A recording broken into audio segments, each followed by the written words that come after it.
now. 1, 2, 1, 2. How was the alarm clock? No. Hey guys, how's it going? Quantity. Good. Have you enjoyed the weekend so far? Yeah. You guys here through tomorrow, or is this Yep. the end of days? No. All weekend. All weekend. All right, cool. So I figured I'd start by just taking a couple of questions. Just tell you first of all how I got started doing the anime thing. I worked a lot as a kid, as a child actor. My family, back in the 1960s, 100 years ago, are you guys even old enough to know what a musical variety television show is? Yeah? Okay. Yeah, well, my family was called the King family, and we had this musical variety show. And it was my mom and her siblings and all their kids. There were 39 of us that performed on this TV show. So I got started that way, and then I went away to college. And when I came back, I thought I'd still be able to be an actor, and all that stuff didn't happen. So I accidentally got involved in voiceovers because my brother was an associate producer over Warner Brothers for a little while. You know, nepotism. Hell, if it works, use it, whatever the field.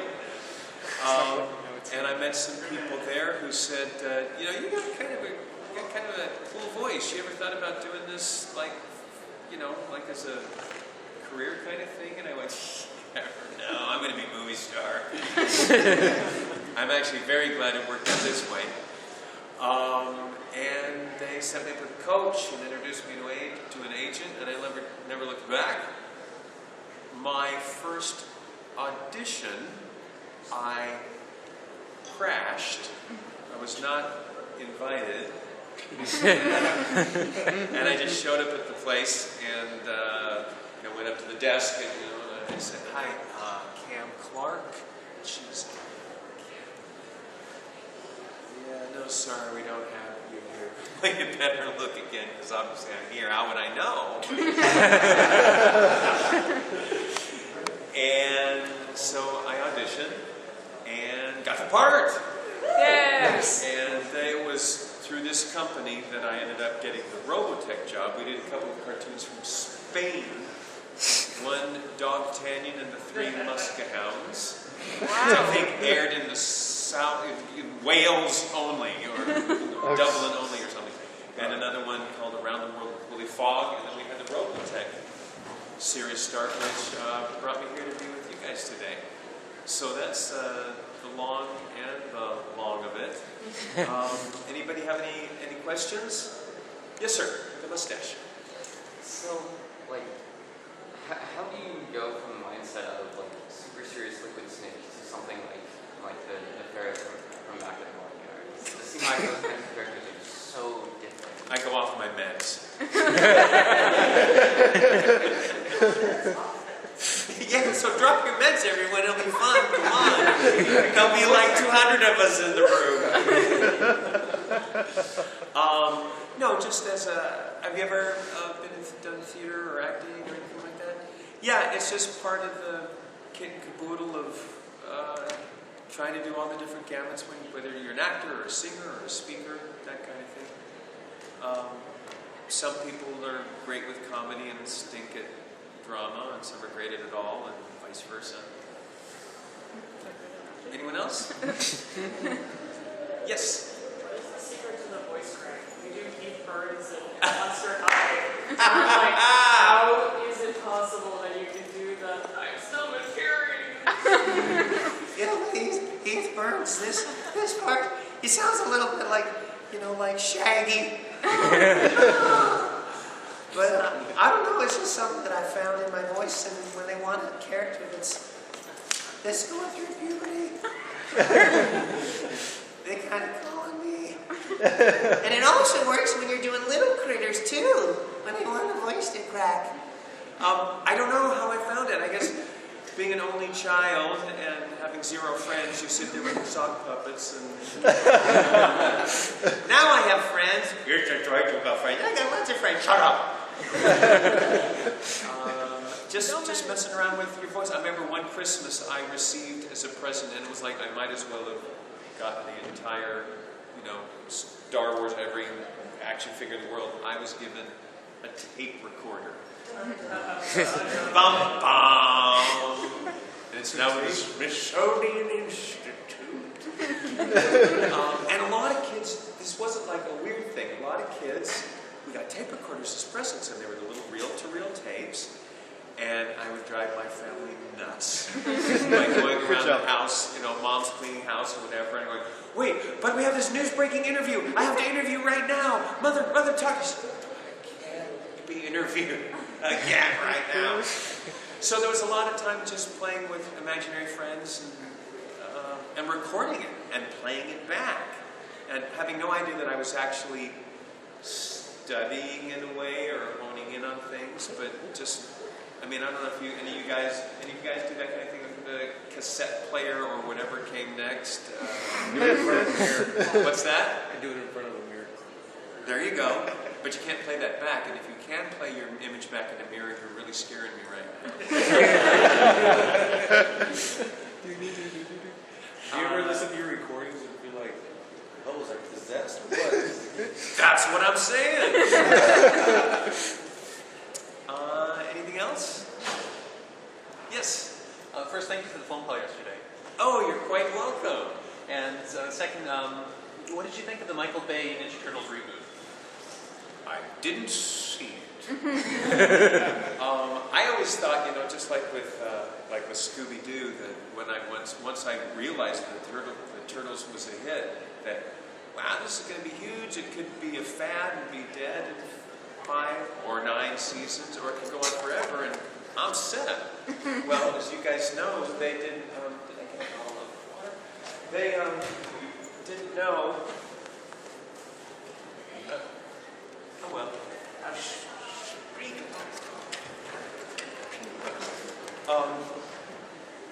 Oh, is that water? Oh no, that's cool. I'm cool. Thank you.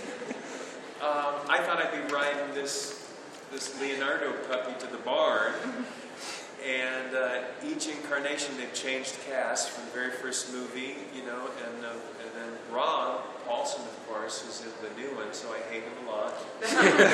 He's one of my dearest friends, just a little bitter.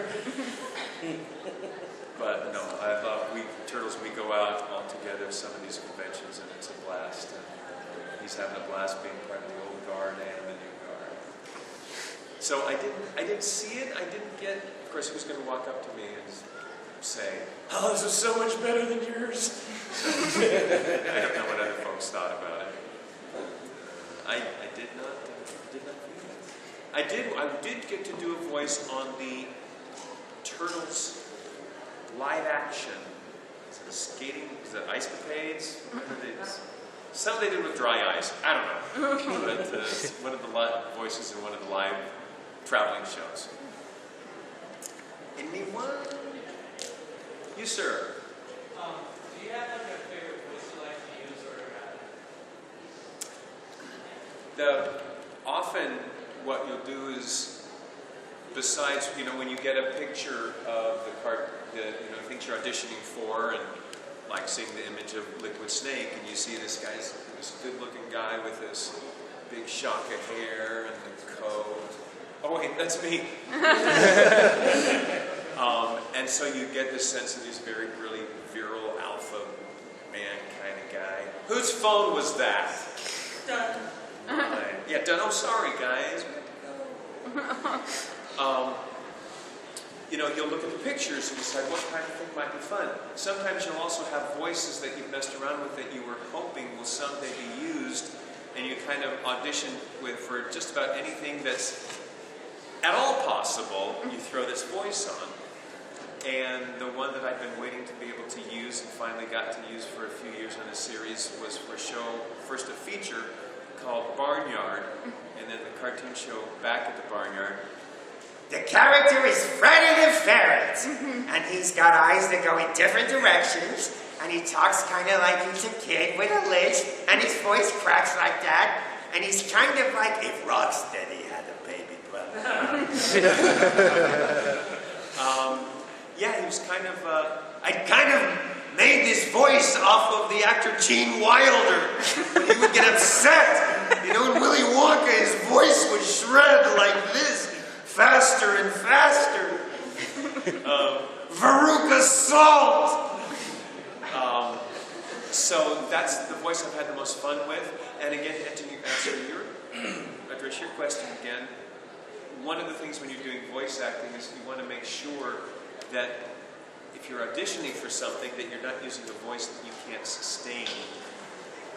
And finding a voice like Freddie, that although it sounds like it's ripping my cords up, is placed somewhere higher up, so I don't doesn't hurt. But sometimes you'll audition with something like this and regret it.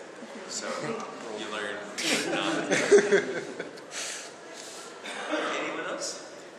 Yes.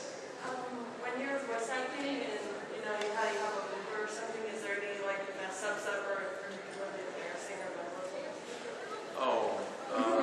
memorable? Let's see. Memorable. Well, what they do, they have a thing they call the Christmas reel.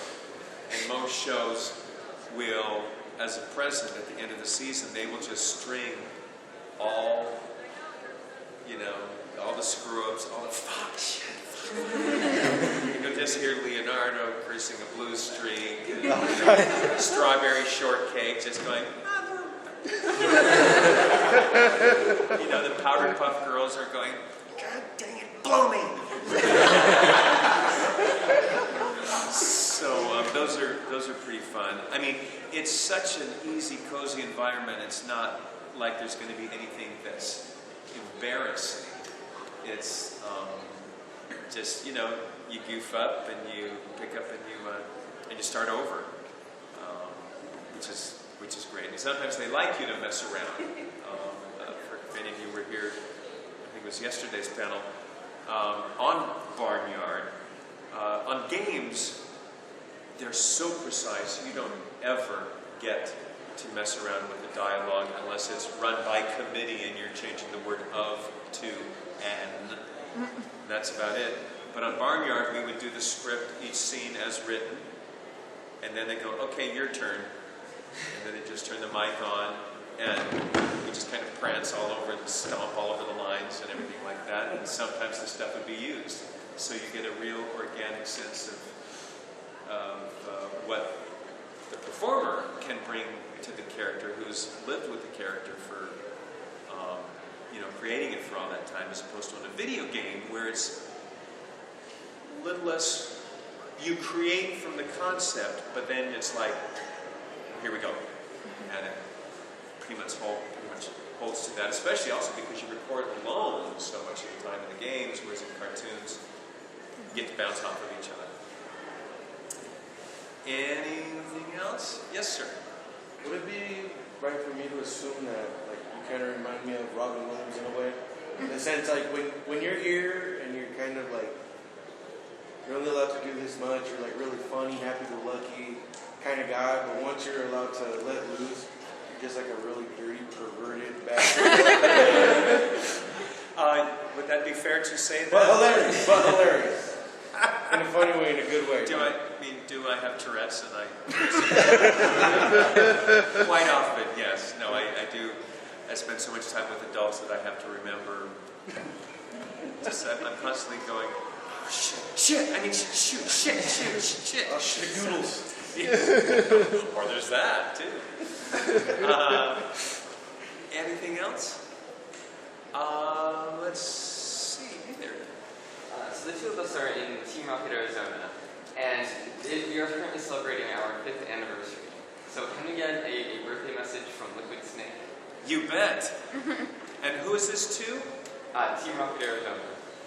To where? Team Rocket, Arizona. Team Rocket, Arizona. All right. This is Liquid Snake, and I'd like to I'd like to wish a birthday. See, I don't even have brains for body parts. I would like to.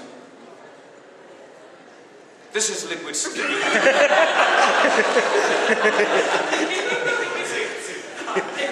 Take 6. Take 3. This is Liquid Snake, and I would like to wish Team Rocket of Arizona a very happy birthday. If there is such a thing as happiness in Arizona.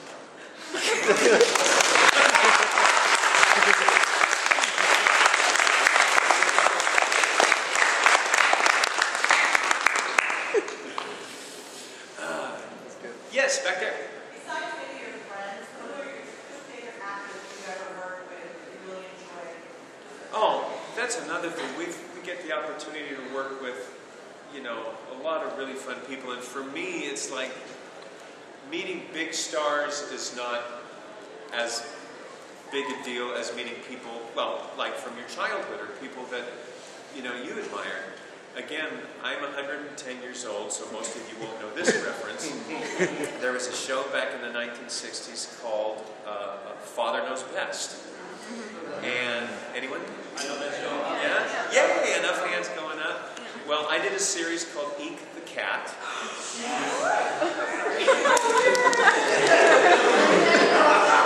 Yeah. I played the Squishy Bears. Was, and what's the other one? The dumb one. I can't remember his name. I loved those characters. And then the choir boy Penguin.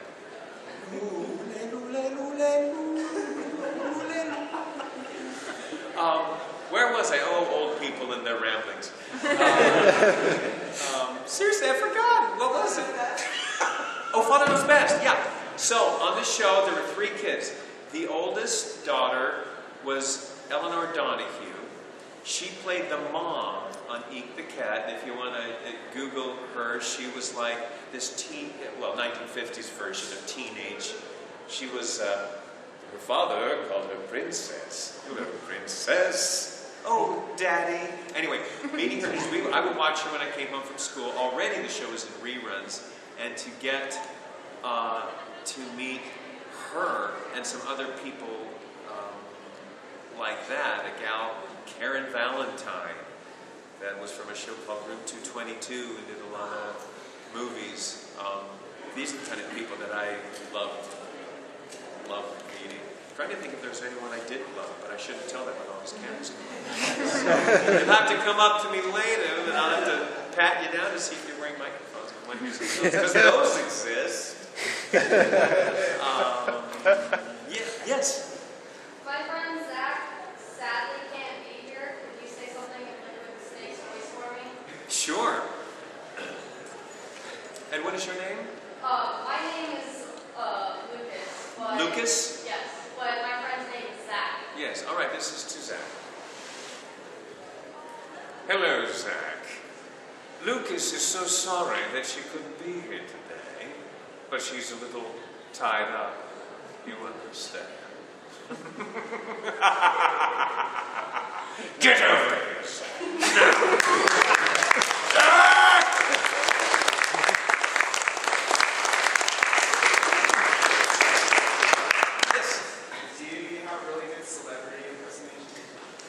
Besides Gene Wilder? Oh. I don't even know how good that is. I have done, he's not a celebrity anymore, but when I first started, he was like did all the teen movies, which is Matthew Broderick. And a lot of times in movies, the lead actors aren't available to do certain pickups and technical things, and they will hire people, or to take the swear words out. We call these airplane dubs, where there's a whole list of words that they get sound-alike actors to put in their mouths to take the swear words out. So I've been doing Matthew Broderick since War Games. And Jennifer, how can anyone get a D in home ec? Matthew Broderick kind of sounds like a young, old Jewish man. He's got this kind of a thing here. And then one day, Jim Cummings was over at Disney, and they were creating this show, Lions in Africa. And Matthew Broderick was playing Simba. And he decided he was too popular. No, turn off your microphones. That's not what I meant. No, he was big and doing all this stuff, and when all the other projects came along for Simba, he didn't want to do them. So Jim Cummings says, "Well, I know a guy who does Matthew Broderick." Because that's a big star for people to know that can't. so random. So I started doing Simba, because I did him in War Games, I did his voice in Ferris Bueller, in Professor Gadget, a number of things, and then if you ever go to like Disney World or places like that, anytime you hear Simba or any of the toys and such, You hear me doing Simba, because you are all part of the circle of life. One day, Kira, this will all be yours. just learn the keywords. So that was great. That was fun, and to get to be a character that is so iconic, and then you get to you're the person that is called on from Disney, when they're doing a toy or a ride or an exhibit, something like that. So that's fun. And there was an organization, they're not around right now, called Famous Phone Friends. Any of you ever heard of that? It was an organization out of Los Angeles where on one day during Christmas season, all of us would go down to this big office building, not unlike this, and this one floor donated all their phone banks. And from all over the country, hospitals, nurses, parents would send in cards with their sick child's name on it. When I say sick, I don't mean like with a cold or the flu, but kids in the hospital, kids with terminal illnesses and stuff. And here I've got Bart Simpson, Nancy Cartwright is sitting here, Donald Duck is here, Powder Puffs are there, and they're passing around these cards, and we're sitting here, Hey, this is Leonardo. I hear you're in the hospital. Well, that's really too bad. Can you shout cowabunga with me and help you feel, kind of thing. And this was really rough because you hear these little bitty, kids on the other end of the phone, and to be real serious, you turn over this card, and it says, Johnny Jones, leukemia, age 4, and some of these kids can't talk, and their parents would get on their phone and say, I know she didn't respond to you, but you need to know, you should have seen, I wish you could have seen the look on her face. And that's probably the most wonderful thing about everything that I do, besides getting to meet all you guys come out and all those conventions, is doing something like that. On the not serious side of that, when Turtles, for example, first started getting famous, friends and family wanted me to do Leonardo for their children. and when I first started doing it, okay, all right, and I, go, hey, Sally, I'm Leonardo of the Teenage Mutant Ninja Turtles. Mom! It doesn't translate. I said, if you want me to go to the next room and call them on the telephone, I will do that. But the physical doesn't work. In fact, one of my favorite stories, some of you might have heard this the other day, it was at a movie theater. And again, right when the Turtles got big, and I see this little kid, he's got this ice cream cone, and he's wearing a turtle t-shirt and a hat, and carrying the doll, and the thing, and everything, and the backpack, and all, and I went, I'm going to give this kid a thrill. He's going to be so jazzed when he meets me. He's standing there with his ice cream, literally, and so I go up to him, and he's like, this tall, and I went, so you really like the Ninja Turtles, so you really like the Ninja Turtles, huh? Uh-huh. Well, guess what? I'm Leonardo. Uh-huh. And I'm Donatello. Seriously. So I'm like, okay, well, I'm going to go back over to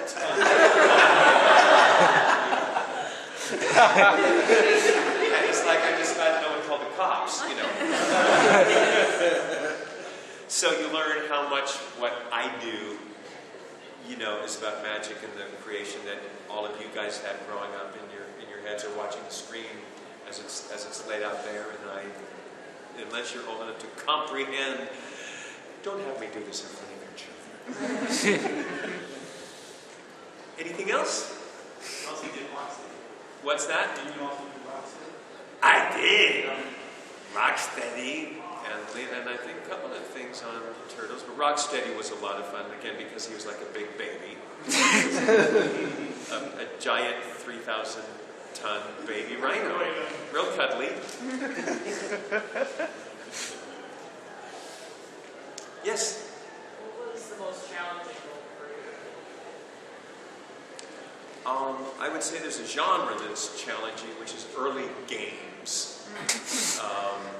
Back when, I mean, they're so cinematic now, and have been for a number of years with dialogue and talking heads and all that kind of stuff, but back in the early days when it was just literally just fighting, you know, and you had to say every line, you know, every line was said 20 different ways because everything could turn on a dime, and not necessarily in a cinematic or entertaining way, more in a novel way that because the computer could do it, you know, and it was like,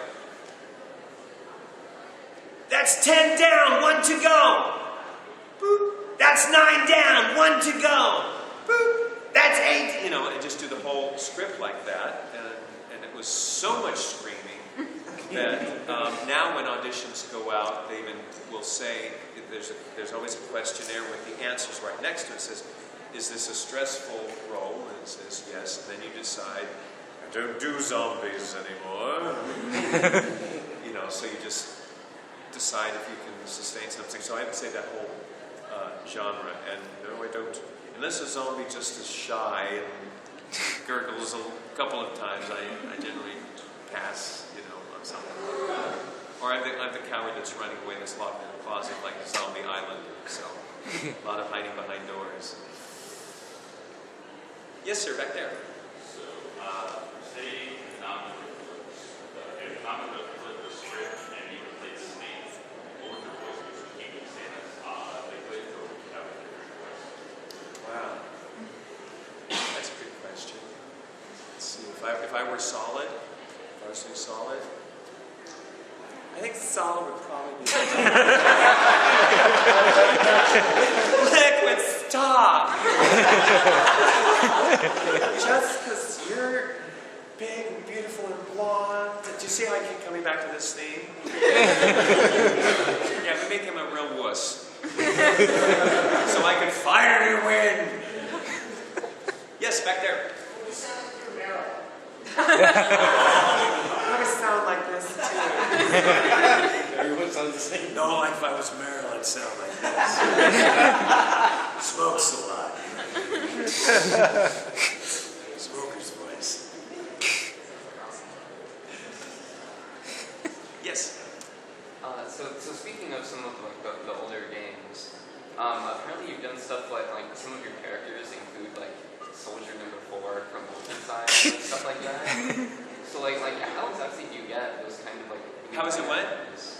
Like how do you get those kind of really minor roles when you've also done so many? Because you're already in there doing something else, and then they just shove a whole bunch of little one-liner, three-liner.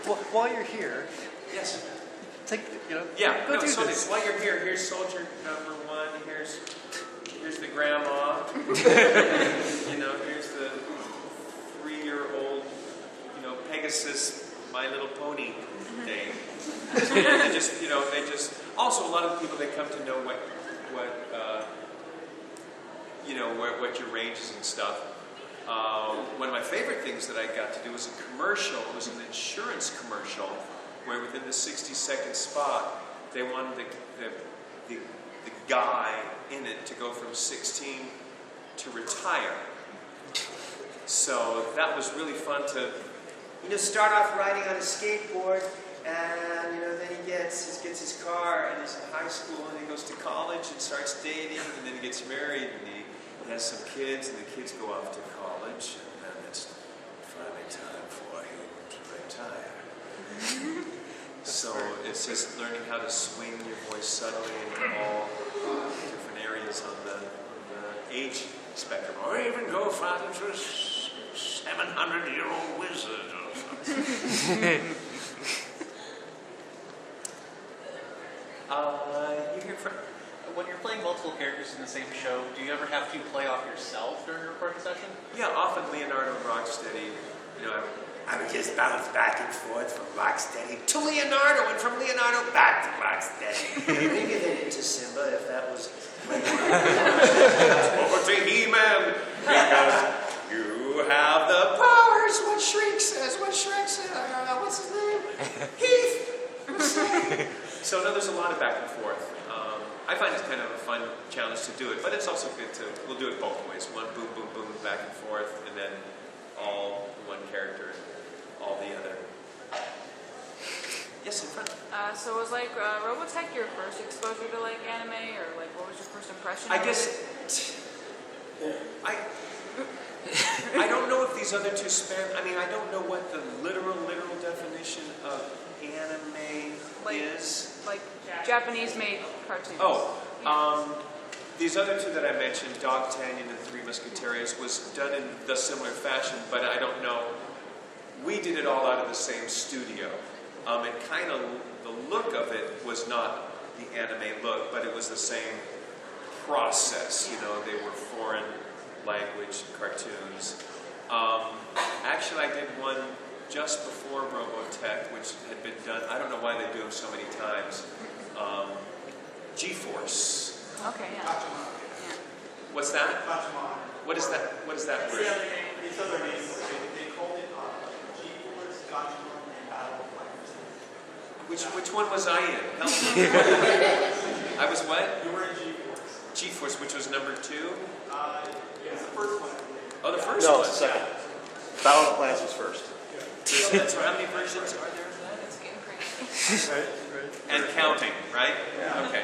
Doesn't it creep you out when your fans know more about you than you do? No, it doesn't. It doesn't freak me out at all. In fact, there's, on so many projects, like there's things that I would love to tell you guys about that, number 1, we're not allowed to, or number 2, I couldn't remember even if you put a gun in my head. I'll leave an audition, and it's like if you came up to me and said, tell me what that audition was, I'll go, right. Hang on, I'll remember. With the gun in my head, it helps. It's on. So, yeah, like there's a new thing, series that I'd love to bring up, and I can't. And then the other things, I tell these games and stuff to let us know when they're released, because sometimes it takes so long to get to the finished product that, you know, I'd love to like put it on my site and say, hey y'all, this is coming out, and you know, listen to this, but I never know. Way there in the back. If you were stuck to speak in one of your voices you do, what voice would you stick to? Wow. That's a good one. Sexy blonde. What'd you say? Sexy blonde. That's what I was going to say, sexy one. I'd probably use this guy here. Yeah. In fact, I will share with you a story. This is, I have a place up at one of our local lakes, a place called Lake Arrowhead, which is in Southern California. And this is my regular voice, right? Right. You're hearing me. These guys, we were there in the wintertime, and these lumberjack guys were coming up to deliver firewood. This friend Julie, and she says, Cam, the guys are here to deliver the firewood. Oh, okay. Yeah, I'll get the door. Hey guys, what's going on? Yeah, fucking A, right? Yeah. Yeah, you can set the wood over there, and yeah. Oh yeah, here. Sorry, man. Yeah, right on. Here you go. And I went back in and sat down for my friend Julie. She says, "What is that? Your sports and pussy voice?" And I didn't realize I wasn't being funny, you know. I was just like, Here's the big, scary big boy, so I need to pretend to be a big, scary boy and use bad words. I was beat up a lot in grammar school, so you can see. I think we're okay, but yeah, I'll remember to do that. So what time we gotta close? At 12:30? Okay. I think you had another question. Yeah, I was just going to ask if you had a crossover between anything and A crossover? They can combine two things already. Oh, like put some characters together? This is hard. This is hard, Gene Wilder. Golly, I don't even know where to go with that. Well, my favorite characters would be, I mean, if you go by that, if I could combine the Fledermaus with one of the squishy bears. I'm Freddy. So what would that be? That would be a teddy bear who eats chickens in a bat costume. Hey, I'm copywriting that. You all hear? I got it.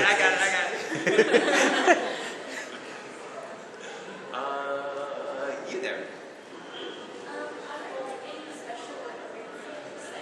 I'm sorry?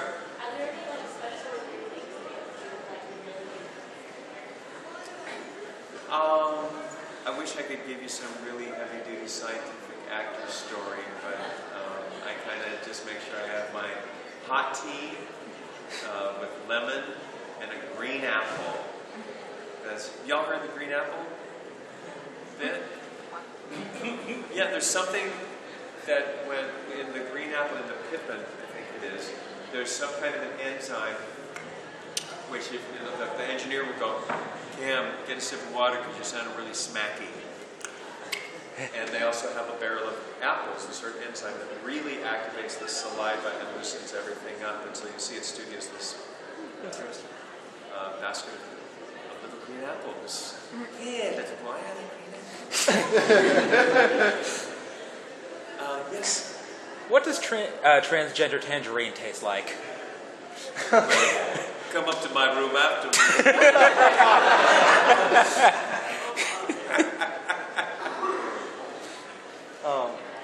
Out of your entire career, all the places you've traveled and been to. What's that? Out of your entire career, of all the places you've been to and traveled, where would you like to vacation? You mean places I've worked? Worked, cons, whatever. I mean, well, when we did He-Man, it was a Canadian production, and they literally had to have me in Canada. So they flew me up to Vancouver every couple of weeks to do a couple of episodes. And I love Vancouver. As far as places that I've... Oh, okay. What's that? 2 words. Oh, yes, thank you. Yeah. Out of the places I travel, my fantasy is to buy an old medieval church in like Scotland and turn it into a really spooky living place where people go, I don't know if I want to visit you. And I go, with all the Halloween stuff? What? With all the Halloween stuff? With all my Halloween stuff, right. You just sit in a chair and it's all and just start liquid laughing from all sides.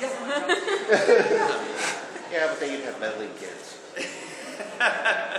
And I just say, guest towels are on the right. Thank you so much. I'd say Northern Europe, any place dark and dank is where I'd like to live. This desert like you guys have here where I live in LA, I'm over it! But at least you get the monsoons and stuff here, which is so gorgeous. We get nothing. Yes? Not right now, but like at the end, would there be a chance for you to sign something? You read my mind. I was just going to say if anybody wants to come up, we can chat a little more, and I'm going to pull out some, if anybody wants, if you guys have, like with the convention stuff you want signed, I also have stuff for purchase, other photos. So if you want to come on up, we'll make it real cash right now and just